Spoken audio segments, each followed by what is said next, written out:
बेटा तुम खड़ी क्यों हो क्लास में? सीट नहीं मिल रही? आगे आ जाओ, थर्ड लाइन में आ जाओ, थर्ड लाइन में बैठा लो बेटा इसको। फिर तेरी बहन को जब कोई कहेगा यहाँ आके बैठ जा, फिर अच्छा लगेगा? थोड़ा लिमिट में रहना चाहिए ना। बैठ जाओ बेटा। चलो अपने देखो, अपने व्यवहार को ऐसा रखो जैसा तुम दूसरे के साथ करो, तुम्हारी बहन के साथ वही होगा। यहाँ नहीं, जहां वो कॉलेज में जाएगी वहां होगा, बस में होगा, ऑटो में होगा। समाज सबसे मिलके बनता है। तुम घटिया हो ना किसी के लिए, तो तुम्हारी बहन के लिए 100% कोई ना कोई घटिया। भगवान जो है कर्मा रिटर्न्स बैक है, ये सीधी थ्योरी है ये। और ये मैं अपने लिए भी मानती हूँ, मैं अपनी बेटी के लिए भी मानती हूँ। मैं जैसा कर रही हूँ ऐसा ही मेरे साथ होगा, या मेरे घर वालों के साथ। तुम जैसा कर रहे हो ऐसा तुम्हारे भाई बहनों के साथ होगा ही होगा।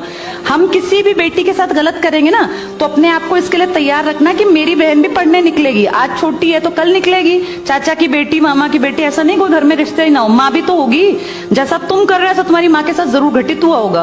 अब तुम कर रहे हो, बड़े अच्छे कई एड्स हैं, उसमें एक जवान लड़का ना सीटी बजा रहा होता है, तो उसकी माँ, देखा तुम लोगों ने वो, उसकी माँ कहती है बेटा मत कर। तुम्हारी उम्र का था वो लड़का, उसकी माँ लगा लो मेरी एज की मुझसे 2-4 साल बड़ी होगी, क्योंकि जो बच्चे 20 के हैं उनके माँ 40-45, उनकी माँ 45 साल तक की होती है।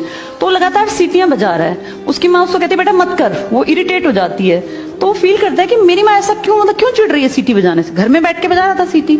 तो उसकी माँ को याद आता है कि जब मैं रोज बस स्टॉप पे जाती हूँ, 45 साल की अधेड़ उम्र की एक औरत, एक घटिया लड़का, मतलब ऐसे नहीं होते बिल्कुल ही घटिया जिनकी परवरिश हो, वो रोज उसको परेशान करता है, उस 45 साल की औरत को। तो उसको फिर फील होता है कि ये मेरा बेटा जो हरकत कर रहा है ये उस लड़के से मेल खाती है। बहुत अच्छा ऐड है, उसका एसेंस बहुत अच्छा निकल के आता है कि एक्सप्लॉयटेशन सिर्फ जवान लड़कियों का नहीं होता। आप गलत कर रहे हो ना, कोई आपकी माँ के साथ, आपकी बहन के साथ कहीं ना कहीं कोई गलत करेगा फिर। इसलिए समाज को अच्छा बनाओ, क्लास को ऐसा बनाओ, कोई लड़की वहां से अगर आ रही है और तुम कह रहे हो यहाँ आ जा, तो ये ठीक है। ये अपने आप सोच के देखो, ये हमारी परवरिश को भी दिखाता है कि हमारी परवरिश कैसी माँ ने की है। अपनी बेटियों को जितने हम संस्कार देते हैं ना, उससे ज्यादा बेटों को देने चाहिए, क्योंकि गलत करने वाले लड़के ही तो है ना, किसी के प्रति गलत कमेंट करने वाले। ये ठीक नहीं होता।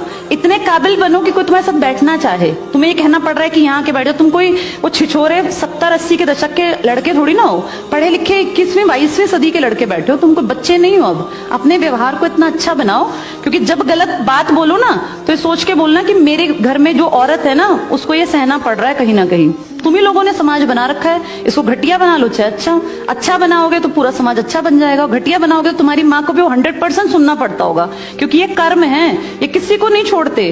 तुम सबको 4 दीवारी में नहीं रख पाओगे। तुम्हारी माँ को भी कहीं ना कहीं बाहर निकलना पड़ता है, चाहे वो मार्केट सब्जी लेने जाती हो, गाँव में रहते हो तो गली में तो निकलती है ना, उसको भी सुनना पड़ता होगा, क्योंकि समाज बनाने वाले तुम ही लोग हो। तो ये ध्यान रखो सबको कि भाई किसी को हमारे किसी भी कमेंट से बुरा ना लगे, और इनको अलग मत समझो। जैसी तुम्हारी बहनें ऐसी ये हैं। पसंद आना कोई अलग बात होती है, पर व्यवहार अच्छा रखना चाहिए। तुम्हारी परवरिश अच्छी माने की है, कम से कम ये दिखा के चलना।